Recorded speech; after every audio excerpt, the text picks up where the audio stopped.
Alors, bonjour à tous et bienvenue dans cette réunion d'information pour la formation AIS. Donc, cette réunion d'information va être présentée par moi-même, Alain Fournier, responsable pédagogique et formateur, et Monsieur Fezeux Enzali Ghislain, gérant et formateur chez Bout de Formation. Le centre Bout de Formation est aussi organisateur d'examens de certification pour les titres RNCP.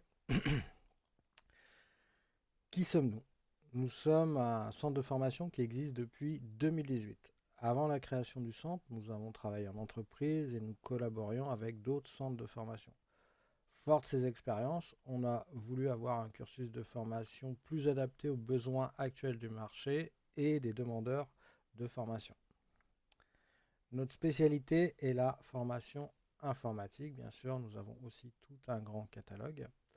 Et nous allons, dans cette présentation, parler spécifiquement de la formation AIS, administrateur d'infrastructures sécurisées.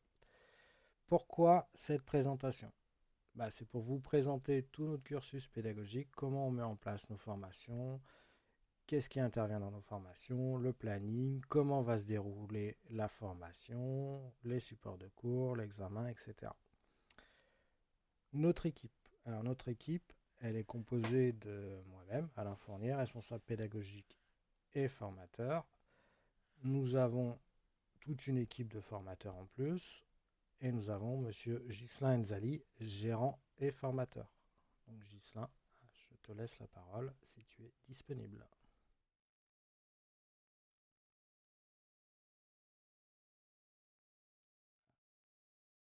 Ghislain a un petit problème apparemment. Donc dans notre équipe, nous avons aussi Keshne Bantoa, responsable administratif et commercial et qui est la référente handicap. Keshne, est-ce que tu Oui, peux... bonjour à tous.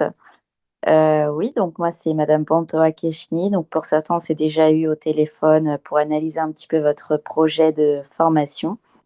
Donc n'hésitez pas à me contacter par mail ou par téléphone pour faire le point si vous n'êtes pas encore inscrit. Voilà. Merci Keshne. Oui, Monsieur Sab, vous n'êtes pas le seul à avoir des problèmes de connexion, je vous rassure. Ghislain, es-tu disponible ou pas pour intervenir?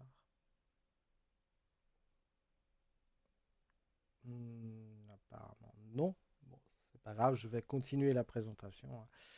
Vous inquiétez pas. Donc, le plan de formation, le plan de la présentation, pardon. Donc, on va parler un peu des classes virtuelles puisque la formation AIS se fait principalement en distanciel, donc via Zoom, comme on est là actuellement. Je vais vous parler ensuite de la formation AIS, proprement dite, avec les débouchés, les prérequis, les types de formations similaires, le déroulé de la formation, le règlement intérieur, et pour finir le process, et bien sûr, à la fin, je vous laisserai le loisir de poser les questions que vous vous posez. Et nous essaierons de répondre au mieux possible. Donc, les classes virtuelles. Donc là, ici, une classe virtuelle, donc c'est un Zoom comme on est là. Et donc, la formation va se dérouler justement en classe virtuelle. Et donc, ici, nous allons. Alors, les classes virtuelles, il y a des avantages. L'avantage, c'est que vous pouvez choisir votre confort, votre siège. Vous serez beaucoup mieux installé que dans une salle en présentiel avec des chaises qui ne sont pas toujours le plus confortables. Ceci va vous permettre d'éviter tous les problèmes de transport, les bouchons, les grèves, etc. pour venir à la formation. Ce qui fait que le matin et le soir, vous allez gagner du temps dans votre journée puisque le temps que vous ne passerez pas dans les transports sera du temps gagné pour vous, pour vos occupations personnelles. Bien sûr, la case virtuelle a quelques inconvénients, surtout quand vous avez des enfants le mercredi, pendant les vacances scolaires, etc.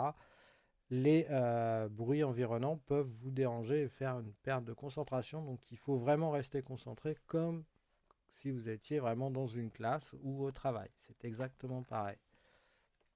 Alors, pour éviter d'avoir trop de bazar et d'incompréhension pendant la classe virtuelle, ben, on va éviter les bruits parasites comme la musique, la télévision en fond. Alors bien sûr, vous pouvez les mettre, mais il faudra couper votre micro et du coup, bah, demander la parole au formateur quand vous aurez une question sur de la théorie ou sur de la pratique, sur une question, sur un débugage, etc.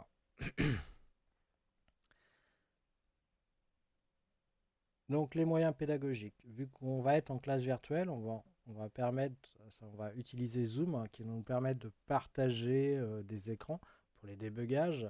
Et là, gros avantage par rapport à une classe en présentiel, c'est quand quelqu'un a un bug, l'avantage c'est que tout le monde peut profiter de ce bug et se dépanner au lieu que le formateur passe derrière chacun un par un. Et bien certaines fois, le bug il est rencontré par d'autres personnes de la classe et ce qui va permettre effectivement de pouvoir se débugger rapidement. Donc, vu que chez vous, vous n'allez pas pouvoir avoir tout le matériel, le serveur, les serveurs, toutes les machines, nous allons utiliser un logiciel qui s'appelle Workstation qui va nous permettre de créer ce qu'on appelle des machines virtuelles. Donc, c'est comme des vrais ordinateurs, sauf que là, tout est virtualisé. Donc, on peut faire tout ce qu'on veut dessus, même des bêtises, ça n'aura aucun impact sur votre PC physique sur lequel vous suivrez votre formation puisque ça sera une machine virtuelle. Donc tout est enfermé dedans, il n'y a aucun risque entre la machine virtuelle et votre machine. Donc vous pouvez faire toutes les bêtises, toutes les installations sans aucun problème. L'avantage des machines virtuelles aussi, bah, c'est qu'on va pouvoir avoir plusieurs ordinateurs en même temps et donc permettre de les faire communiquer. Pour tout ce qui est la partie... Alors aussi les machines virtuelles, ce qu'on fait dessus, c'est exactement la même chose que sur des vraies machines. Il n'y a aucune différence. C'est juste le support qui change. Il faut savoir que dans le monde, souvent, quand vous allez vous connecter à des serveurs web, etc., sur Internet, c'est souvent des machines virtuelles. Ce n'est pas obligatoirement des serveurs physiques. Pour la partie réseau, donc tout le matériel réseau, que ce soit des routeurs, des switches, des pare-feux, etc., on va utiliser un outil, un logiciel qui s'appelle Cisco Packet Tracer, qui va nous permettre d'interconnecter tous les équipements et de pouvoir les configurer, tout simplement, très facilement.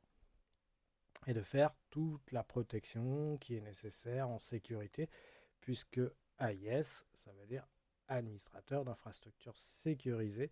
Donc forcément, la sécurité va être un des points importants dans la formation. Bien sûr, on va avoir les supports de cours.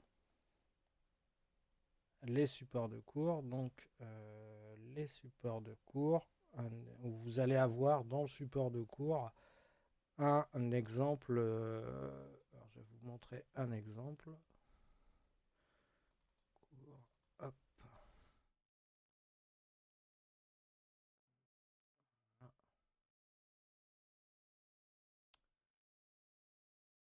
Donc les supports de cours se présentent de cette façon. Donc vous avez le titre toujours, vous avez un sommaire avec toutes les thématiques qui vont être abordées dans le support de cours, une référence avec le référentiel, donc ce que ce support de cours aborde comme thématique du référentiel du diplôme. Et après, vous avez toute la partie théorique qui vous sera aussi expliquée par un formateur et toute la partie pratique avec la création du serveur, comment le configurer, etc. Donc avec des mises en pratique, des cas réels de ce que vous pouvez faire en entreprise. Et là, le formateur sera là aussi pour vous débugger si jamais vous rencontrez des difficultés ou vous aider, hein, tout simplement. Donc le cours, il fait 703 pages, mais vous voyez, il y a quand même beaucoup de captures d'écran, c'est un peu comme un tuto, et il y a vraiment l'ensemble, la théorie et la pratique. Nous, nos formations sont basées sur beaucoup de pratiques, mais il y aura aussi quelques cours théoriques parce que malheureusement, en sécurité, il y a aussi des parties théoriques. Donc, la formation AIS, donc administrateur d'infrastructures sécurisées. C'est un diplôme de niveau 6, c'est-à-dire un équivalent Bac plus 3 en informatique. Donc ce référentiel, donc ce diplôme a un référentiel et pour obtenir le diplôme, il faut valider les différents blocs. Donc pour AIS, il y a 3 blocs et dans chaque bloc, il y a des compétences. Le premier bloc, administrer et sécuriser des infrastructures, et a une compétence pour appliquer des bonnes pratiques d'administration d'infrastructures, administrer et sécuriser les infrastructures réseau, administrer et sécuriser les infrastructures système, administrer et sécuriser les infrastructures virtualisées. Le deuxième bloc, concevoir et mettre en œuvre une solution en réponse à un besoin d'évolution.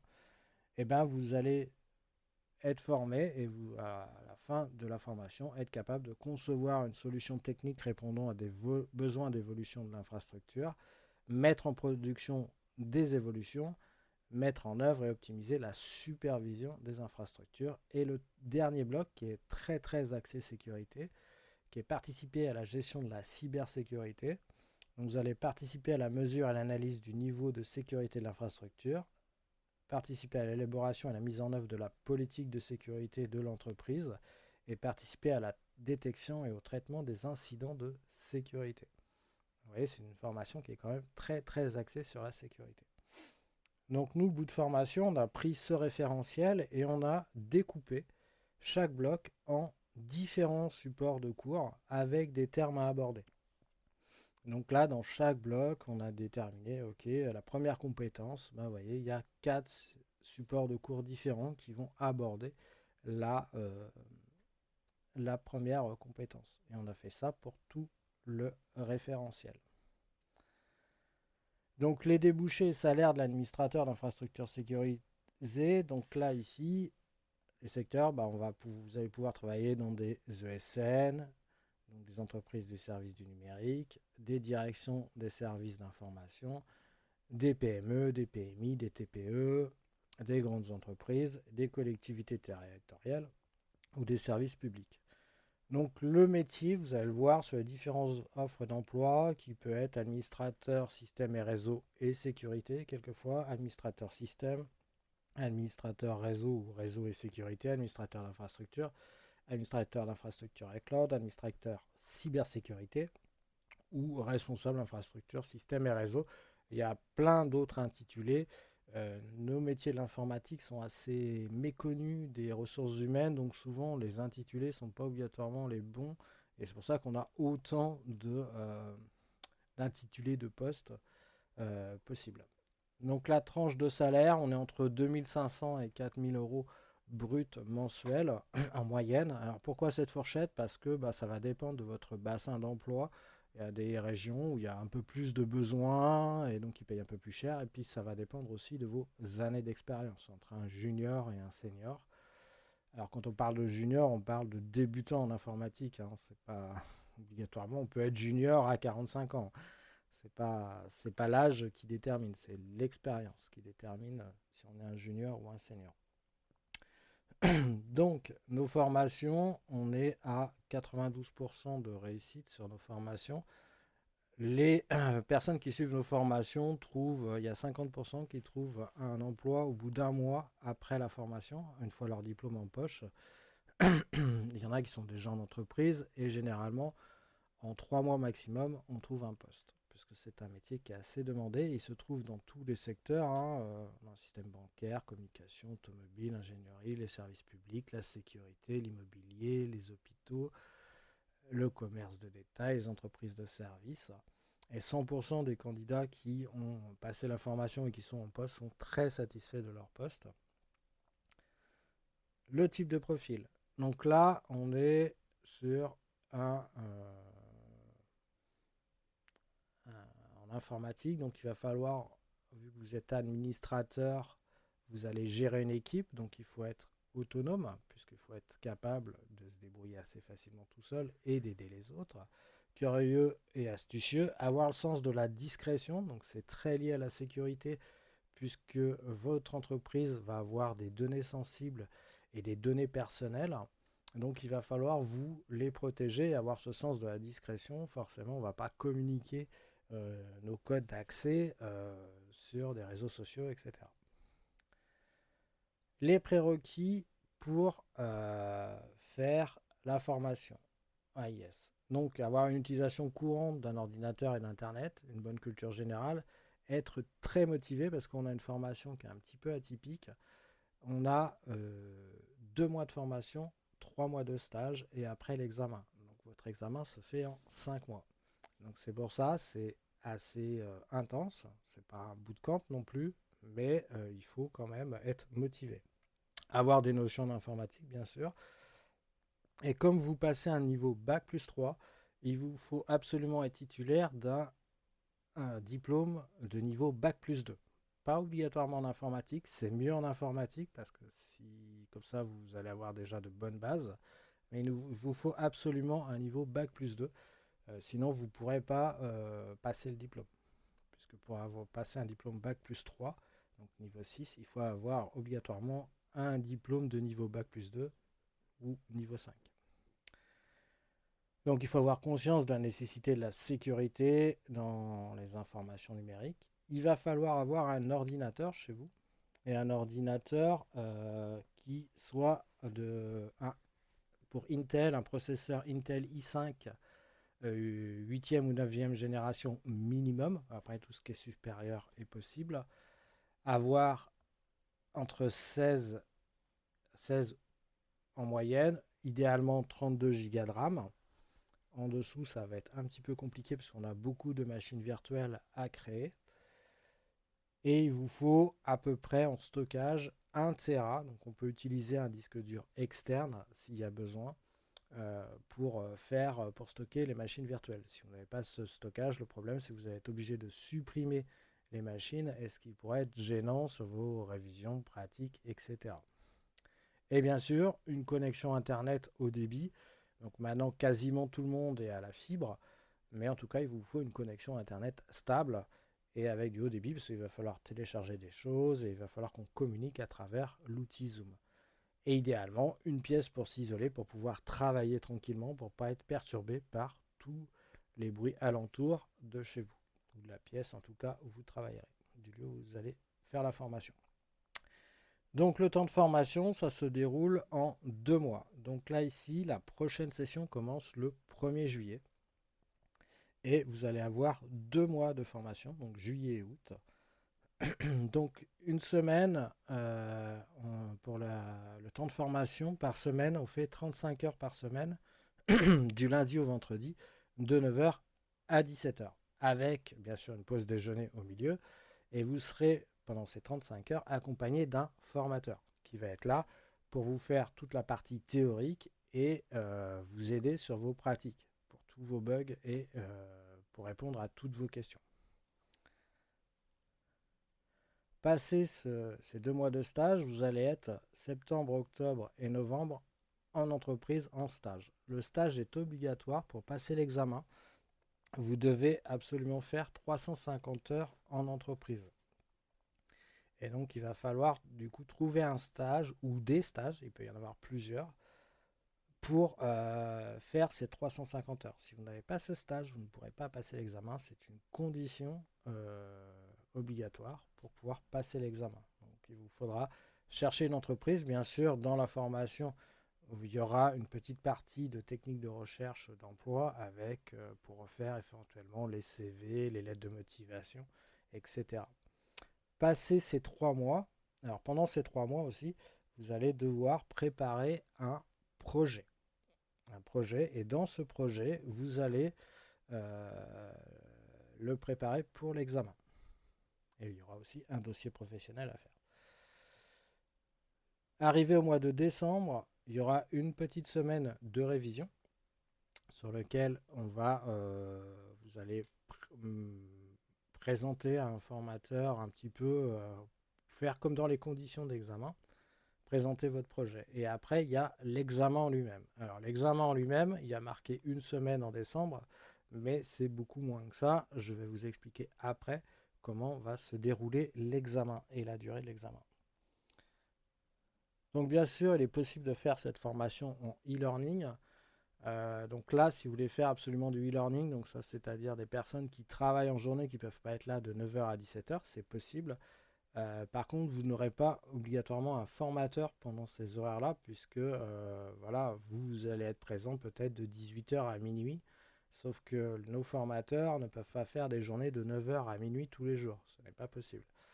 Donc, sauf si vous êtes hyper nombreux, là, il pourra y avoir un formateur, mais si vous êtes un à 2, on ne mettra pas de formateur. Par contre, le formateur reste disponible.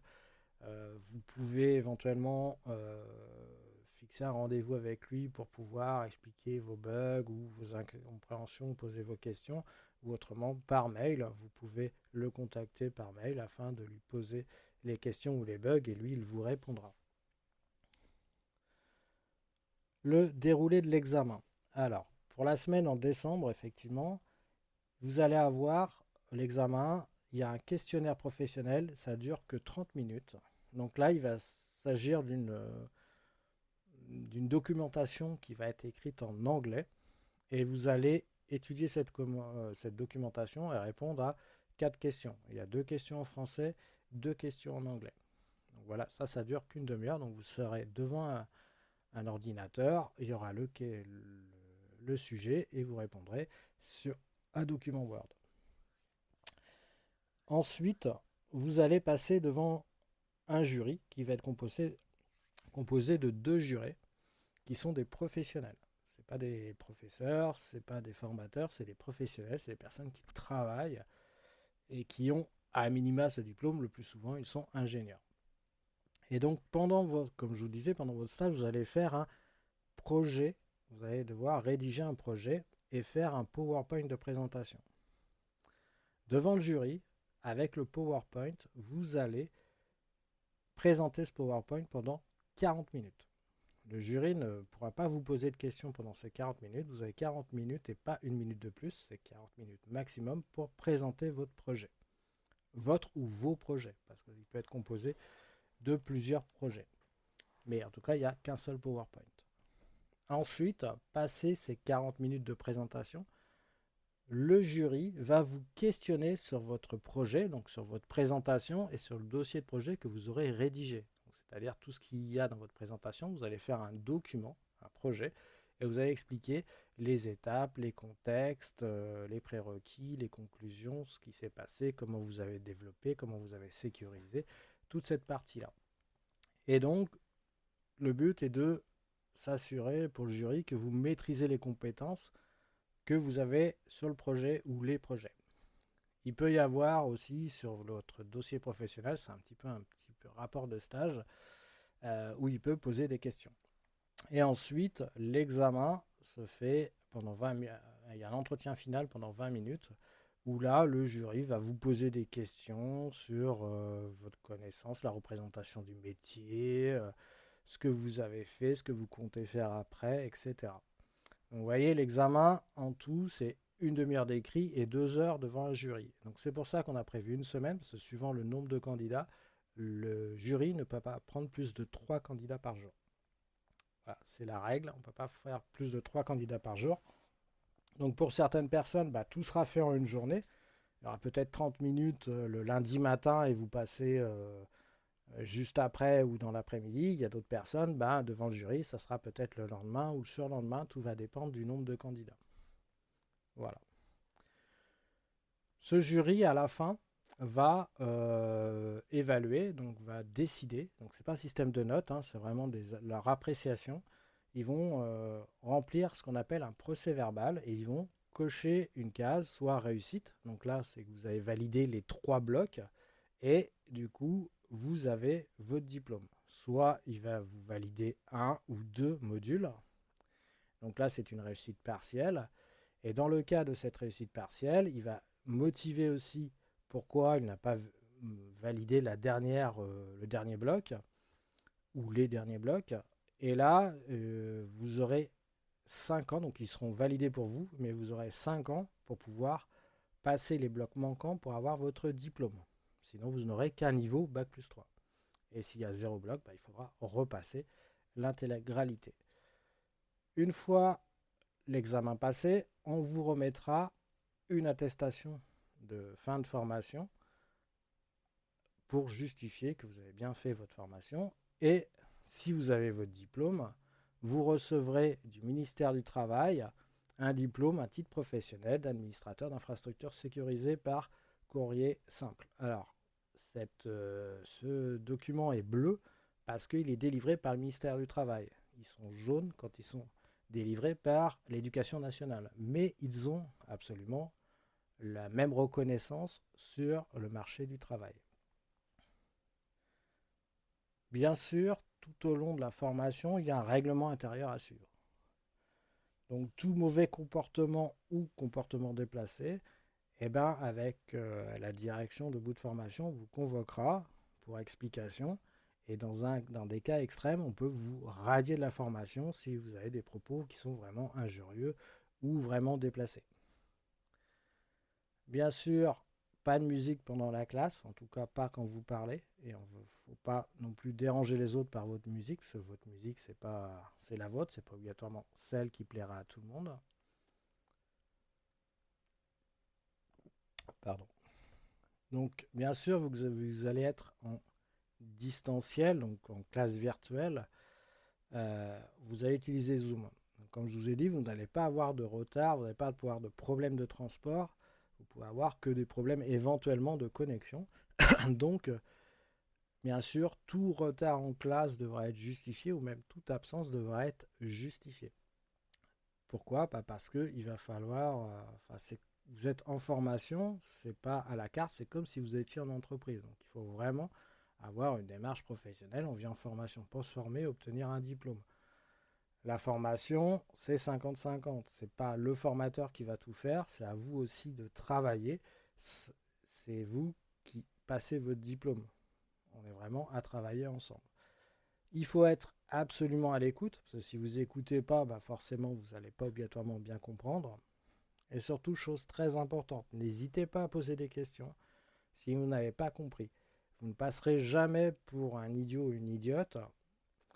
Il n'y a aucune question est idiote, sauf les réponses peuvent l'être.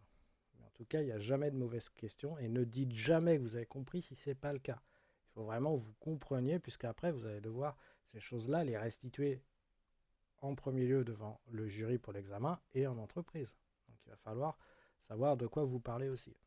Et bien sûr, en informatique, on n'est plus à l'ère où on a des informaticiens qui travaillent sous leur capuche comme dans les films tout seuls. On est sur un travail d'équipe et surtout que vous, en tant qu'administrateur, vous allez souvent gérer des équipes, que ce soit des techniciens d'assistance informatique ou des techniciens supérieurs système et réseau. Vous allez gérer une équipe. Donc il faut vraiment avoir cet esprit d'équipe pour pouvoir faire votre futur travail. Les process. Donc là, actuellement, on est sur la partie information. Donc vous avez téléchargé les plaquettes de formation, les plans de formation. Vous avez une invitation à la convocation, à la réunion d'information. Derrière, suivi à la fin de cette réunion d'information, vous allez vous inscrire. Pour vous inscrire, on vous enverra un devis pour vous, si vous financez vous-même ou votre financeur, qui peut être Transition Pro, Pôle emploi, le CPF, la région. Il y a plein de financeurs possibles. Vous aurez une convention de formation et les conditions générales de vente. Une fois votre inscription validée, vous rentrerez en formation, donc vous recevrez un courrier de convocation du premier jour de formation qui va être la prochaine session le 1er juillet. Pendant la formation, chaque fin de semaine, il y aura une feuille d'émargement que vous devrez signer pour justifier votre présence en formation, aussi bien pour nous, centre de formation, mais aussi pour votre financeur. On a besoin de justifier votre présence. Vous aurez le règlement intérieur à lire, à signer, à nous retourner, et vous recevrez le planning de formation. Le planning de formation est à titre indicatif, donc on peut aller plus ou moins, on peut être plus ou moins en avance ou en retard par rapport à ce planning, mais le but est de couvrir sur les 2 mois de formation l'intégralité des modules. Ensuite, pendant le stage, vous allez avoir une convention de stage tripartite entre vous, le centre de formation et l'entreprise qui vous accueille, l'entreprise ou les entreprises. Sachant que pour l'entreprise, si elle vous prend au-delà de 2 mois, donc plus de 2 mois, elle va être obligée de vous verser une rémunération, c'est le code du travail. C'est pour ça que certaines entreprises vous préfèrent prendre en stage que 2 mois et il faut trouver une entreprise pour le troisième mois. N'oubliez pas, il vous faut 350 heures en entreprise, ce qui correspond à 2 mois de travail à peu près, enfin 2 mois de stage. Pendant le stage, il vous faudra aussi les feuilles d'émargement pour justifier votre présence en stage, qui va être signée aussi par votre entreprise accueillante. Vous allez devoir faire votre dossier professionnel et votre projet à présenter à l'examen. Nous, centre de formation, on va faire un livret d'évaluation. On va vous évaluer et tout ça, ces documents-là, vont être remis le jour de votre examen au jury qui va vous faire, dans lequel vous allez avoir le questionnaire professionnel, la présentation de votre projet et l'entretien avec le jury. Le jury aura entre ses mains le livret d'évaluation que le centre aura rempli, votre dossier professionnel, votre projet et bien sûr le PowerPoint, le diaporama que vous allez présenter. Donc il vous faudra absolument le présenter sur un format USB, clé USB par exemple, en tout cas pour pouvoir faire la présentation pendant les 40 minutes. Derrière, le jury va remplir les procès-verbaux, les PV, donc avec réussite, réussite partielle ou échec. Dans tous les cas, sortie de formation, vous aurez la facture, alors soit pour vous si vous financez ou la facture sera envoyée à votre financeur, l'attestation de fin de formation, le diplôme. Alors le diplôme, il ne va pas arriver directement après l'examen, il y a un petit délai puisque c'est le ministère du Travail qui l'envoie directement chez vous par simple courrier. Donc le diplôme, vous allez peut-être le recevoir entre 2 et 3 mois après le passage à l'examen. Ça va dépendre un petit peu de la charge de travail du ministère, mais c'est à peu près le délai moyen, c'est entre 2 et 3 mois après l'examen, après votre passage d'examen, où vous recevrez votre diplôme. Pendant ce temps-là, vous allez démarcher les entreprises, le procès verbal, le PV, va faire foi de votre réussite et donc vous pouvez le montrer aux entreprises et aux RH, aux ressources humaines. Vous allez spécifier que votre diplôme va arriver dans les 2 mois et dans les 2-3 mois et vous le fournirez une fois que vous l'aurez reçu. Bien sûr, on va rester en contact parce que pour avoir toutes les données, nous, centre de formation, on a besoin de vous faire un suivi après formation, donc savoir si vous avez trouvé l'emploi que vous désirez.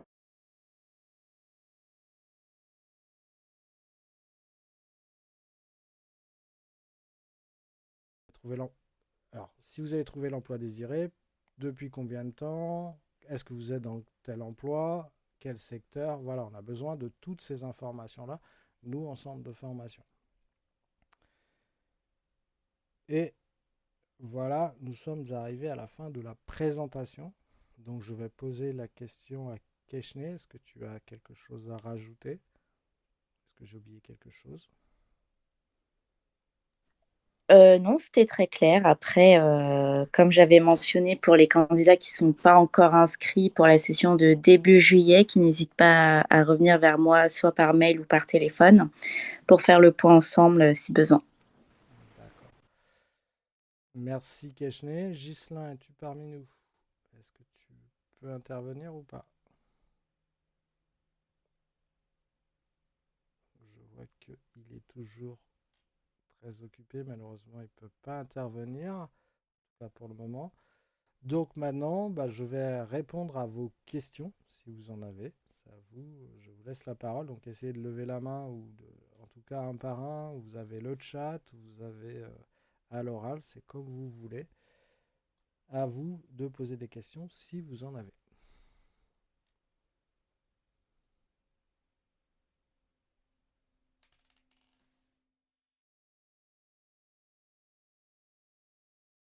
Personne n'a de questions?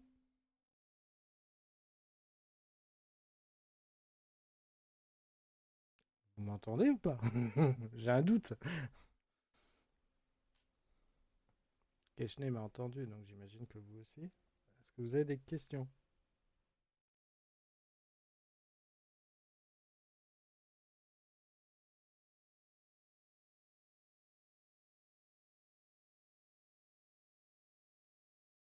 Pas de questions? Par contre, est-ce que les personnes présentes peuvent mettre leur nom et prénom dans la discussion, en tout cas pour que Keshne puisse vous envoyer après le replay de cette réunion d'information? Oui, bien sûr. Pour tous les logiciels sont gratuits. Vous aurez des accès avec le centre de formation sans aucun souci. Alors, vous pourrez pratiquer Cisco, par contre, vous n'aurez pas obligatoirement accès à toute la plateforme de chez Cisco, mais oui, oui, vous aurez accès à la possibilité d'utiliser le logiciel Cisco. Euh, alors, on parle des infrastructures cloud, effectivement. On va parler aussi euh, de Docker, Kubernetes. Oui, on parlera de toute cette partie cloud sans aucun souci. Des data centers, du classement des data centers, faire pour sécuriser, etc. On verra aussi tous les logiciels de cybersécurité comme les SIEM, les XDR, Oiseau, les outils de supervision. Pourquoi une certification? Alors, la formation, c'est pour obtenir un diplôme. Euh, Quand vous parlez de certification officielle, si vous parlez, je ne sais pas moi, d'une certification Docker, non. Ça ne vous préparera pas obligatoirement complètement à la certification officielle de chez Docker ou de chez AWS, puisque chacun ont leur propre module et leurs questions sur leurs propres outils, etc. Par contre, votre diplôme, lui, il est reconnu et vous permet de décrocher un emploi. Une certification n'est pas, ne vous permet pas obligatoirement de prétendre à un emploi. Donc, nous, on ne fait pas de certification Cisco, de certification Azure, AWS, mais vous aurez déjà de très très bonnes bases pour pouvoir les passer. Voilà.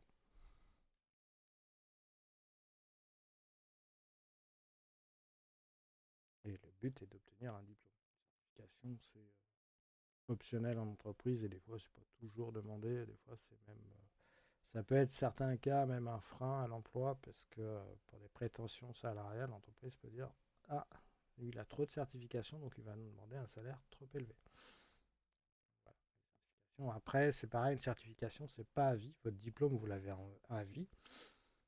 Sauf qu'une certification, elle a un délai. Par exemple, si vous êtes certifié Cisco, par exemple le CCNA, il est valable que 3 ans. Tous les 3 ans, il faut repasser la certification. Le simulateur sur lequel il n'y a pas de limite si on compare avec la vraie vie d'une grande entreprise. Euh, Vous parlez de Workstation, c'est ça? Pour les machines virtuelles? Oui. Alors, il n'y a pas de limite, non? Vous pouvez l'utiliser autant que vous voulez. Il est comme dans une grande entreprise, on l'utilise à vie. Enfin, voilà, tant qu'on a la licence, c'est bon. Ne vous inquiétez pas, le centre vous fournira les licences. Donc c'est une utilisation, oui, sans problème. Vous pouvez utiliser Workstation autant de fois que vous voulez, tant de temps, il n'y a pas de limite de 30 jours, etc. Pas en période d'essai. Par contre, pour tout ce qui est serveur, quand vous allez installer les serveurs, oui, par exemple Windows Server, on sera en période d'éval, enfin, on utilisera une image d'évaluation qui, elle, a une durée de 180 jours, puisque là, c'est largement suffisant pour la formation. Après, en entreprise, c'est autre chose. Et là, vous le verrez pendant la formation, il faudra acquérir des licences pour pouvoir après perdurer le serveur tout le temps de l'entreprise. Sauf que là, pour la formation, ce n'est absolument pas nécessaire puisque vous allez apprendre les configurations, la sécurisation. Donc, avec une image d'évaluation, c'est largement possible. Il y a tous les outils dessus. Alors, on a une liste d'entreprises qui a déjà pris des personnes en stage. On a aussi une liste de personnes qui ont déjà recruté, mais on n'a pas de contrat spécifiant qu'effectivement, ils vont obligatoirement nous prendre des stagiaires. Ça, on n'a pas de partenariat en ce sens, mais on peut vous donner des pistes et c'est aussi à vous de chercher. Alors, ce qu'il y a, c'est que nous, on forme sur toute la France. Donc, des fois, c'est un peu compliqué d'avoir des partenariats suivant les secteurs. Donc, c'est pour ça que ce sera à vous de vous faire principalement la recherche de stage. Ah bah des entreprises, on a eu des ESN, on a des personnes, on a eu des ESN, on a des personnes chez Orange, on a des personnes chez dans des banques, on a des personnes dans le ministère des Armées, on a des personnes dans la fonction publique, dans des universités, dans des hôpitaux, des cliniques, voilà, des infogérants. Donc là, je ne vous donnerai pas toutes les adresses, mais on vous fournira, si vous avez besoin, une liste d'entreprises qui prennent régulièrement des stagiaires, en tout cas, et qui éventuellement ont des emplois. Après, il y a certaines fois, on peut être contacté par des entreprises qui sont à la recherche de futurs salariés et nous demander ben, si on a des candidats voilà, avec tel ou tel profil. Pas tout le temps, mais ça arrive. Non, vous n'êtes pas obligatoirement plus bavard, hein. C'est vous qui posez les questions. Tout le monde a le droit de s'exprimer. S'il y a d'autres questions, allez-y. On est là pour y répondre à vos interrogations. Ah oui, alors le lieu d'examen, il se fait à Issy-les-Moulineaux, à l'adresse qui est ici. 13 rue Camille Desmoulins, Issy-les-Moulineaux, qui est notre centre. Et il se fait ici. Donc que ce soit l'écrit ou l'oral, se fera ici. Tout se fera à Issy-les-Moulineaux. On va venir à Issy-les-Moulineaux pour passer l'examen. On n'a qu'un seul centre d'examen. Voilà. Donc pour tout ce qui est questions administratives ou financement, etc., donc vous avez le numéro de téléphone qui est ici. Donc c'est Keshné, hein, c'est pour joindre Keshné, ou autrement, vous avez l'adresse mail pour poser des questions éventuellement. Voilà, je pense avoir répondu à votre question. C'est vrai que je n'ai pas précisé. L'examen se fait à Issy-les-Moulineaux, 92 130. Périphérie de la région parisienne, de Paris et la région parisienne. Est-ce que vous avez d'autres questions ou pas? Donc bien sûr, hein, comme je vous dis, il va falloir travailler, hein, il y a du travail quand même, hein, c'est pas... Il y a du travail pendant la formation, mais un petit peu en dehors, puisque bah, il va falloir aussi réviser, se préparer à l'examen, préparer votre projet pour passer devant le jury. Si vous n'avez pas de projet devant le jury ne vous validera absolument rien. C'est Tout va quasiment être jugé sur votre présentation de 40 minutes et vos connaissances. Là, on n'est pas sur un examen technique en soi, comme pour les Bac plus 2, où là, on a tout un plateau technique. Là, vous allez être simplement avec un PowerPoint, comme si vous présentiez une réunion dans une société. Est-ce qu'il y a d'autres questions?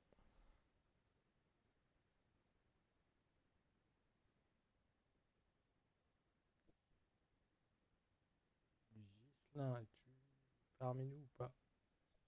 Faire une petite... Alors, concernant le projet et le rapport, on aura certaines consignes. Oui, vous aurez des consignes très claires, vous inquiétez pas, il y a un support qui vous explique obligatoirement le contenu minimum que vous devez avoir pour le projet, pour le dossier professionnel, ce que vous appelez rapport. Vous aurez aussi des exemples. Donc on vous a fait des exemples d'un projet et on vous remettra en début de formation aussi un projet en interne. Mais vous aurez aussi tout un exemple d'un projet comme la mise en forme, la rédaction, comment le structurer, etc. Et un document qui va vous expliquer toutes les étapes, ce qu'il doit absolument y avoir au minimum dans votre projet et ce qu'il doit y avoir au minimum sur votre PowerPoint. Voilà, tout ce que vous devez à minimum présenter à l'oral dans votre diaporama. Donc tout ça, on a des supports pour vous expliquer tout ça. Il n'y a aucun souci.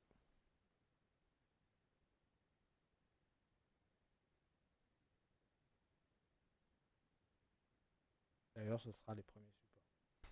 C'est vrai. On vous aurez aussi des supports pour installer Workstation si vous ne l'avez jamais eu, des supports pour installer aussi Cisco Packet Tracer. Pas de souci. Que vous avez d'autres questions? Claire?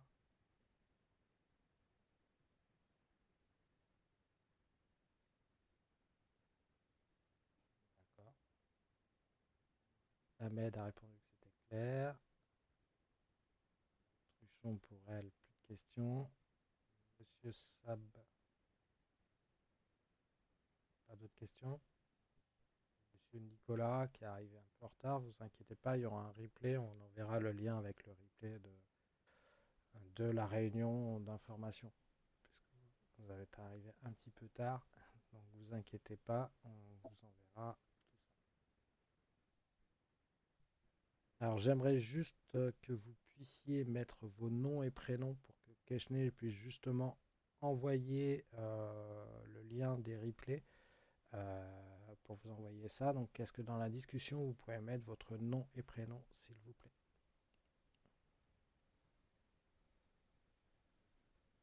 Même si on voit votre nom et prénom complet. C'est juste pour que Keshne puisse prendre une capture.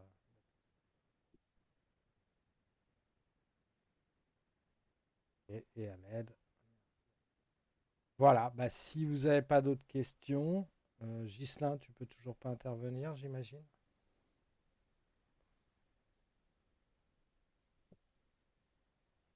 Non. Vous avez d'autres questions? Sinon, s'il n'y a pas d'autres questions, je vais clôturer cette réunion.